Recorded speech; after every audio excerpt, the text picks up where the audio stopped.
Hi everyone, this is Ms. Smith, and the purpose of this video is to review the proposal memo overview and template for the proposal memo assignment.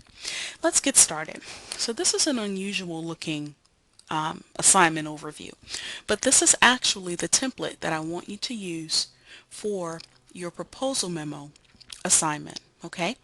It is a two-page overview included in this template, and we'll go through it now so that you will understand what it is you need to do for the proposal memo assignment.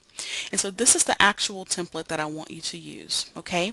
And so you can begin by putting in your name, and I will just make up a name. I'm just going to go for, I don't know, make up a name. Okay, make up a name, and then you want to select a date, and you can use the drop down menu.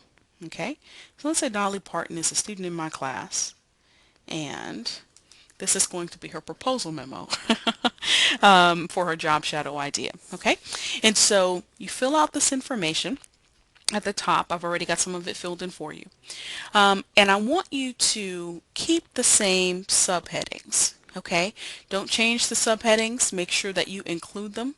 And so, of course, when I say subheadings, I mean introduction, discussion, I mean conclusion, and I mean references. Those subheadings, I want them to remain in your proposal memo. Now, of course, you can go ahead and take out this include subheading part here and elsewhere in the document so that you just have the subheading listed.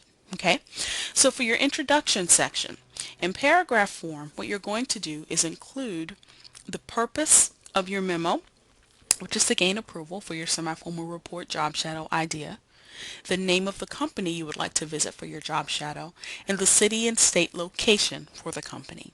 Also include the full name, if you have it, and job title of the person you want to shadow. This is your contact person. It's going to be important that you include this information, so try to have identified a person that you would like to conduct your job shadow with. Okay? Briefly state why you're interested in this company and in this particular job. Include information about your academic major or your career interests if this is part of your reason for wanting to conduct this job shadow. Okay? Now sometimes there are cases where you have a place in mind and the job shadow just doesn't work out. Maybe the person is on vacation. Maybe the person just says no, that they don't have time to conduct the job shadow with you. And that's perfectly fine. But I would like to know why you've chosen the company and the type of job that you've chosen for your job shadow. Now on to the discussion section. In paragraph form, include the following in your discussion section. In 2 to 3 sentences, include general information about the company. This can typically be found under the About or About Us section of the company's website.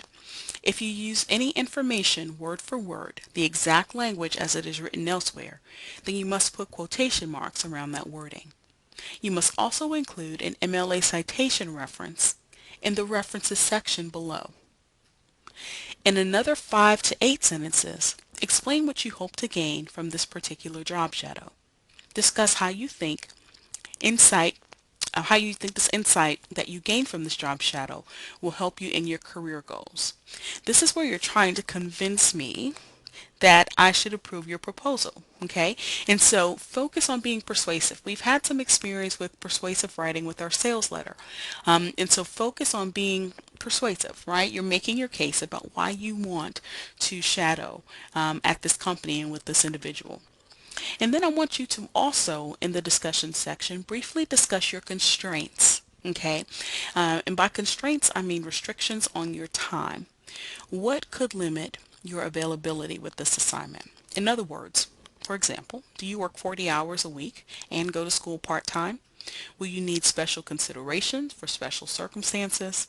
And you're not trying to explain why you cannot complete this assignment. You're simply communicating what your challenges are so that I'm aware of those challenges, okay? And so make sure that you list that in your constraints as well.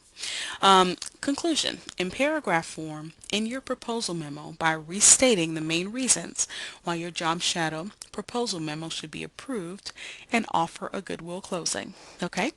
Now the last section is your references section. And so using MLA format, create a citation for the company website you visited or whatever website you visited. Follow the example on page 363 of the textbook under the website heading. You could also refer to the Purdue OWL, and if information about the Purdue OWL is in this week's class content, for online MLA guidelines.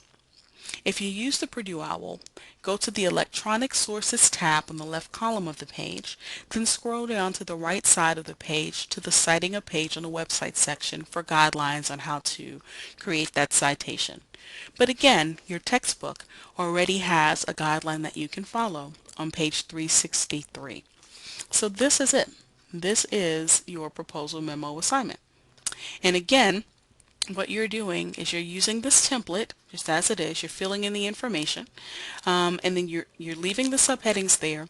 Take out the include subheadings text right here beside each one of those subheadings, and you're following my instructions for what you should include in your proposal memo. Okay, and so if you have questions, please let me know. I would be happy to provide answers. Have a great day.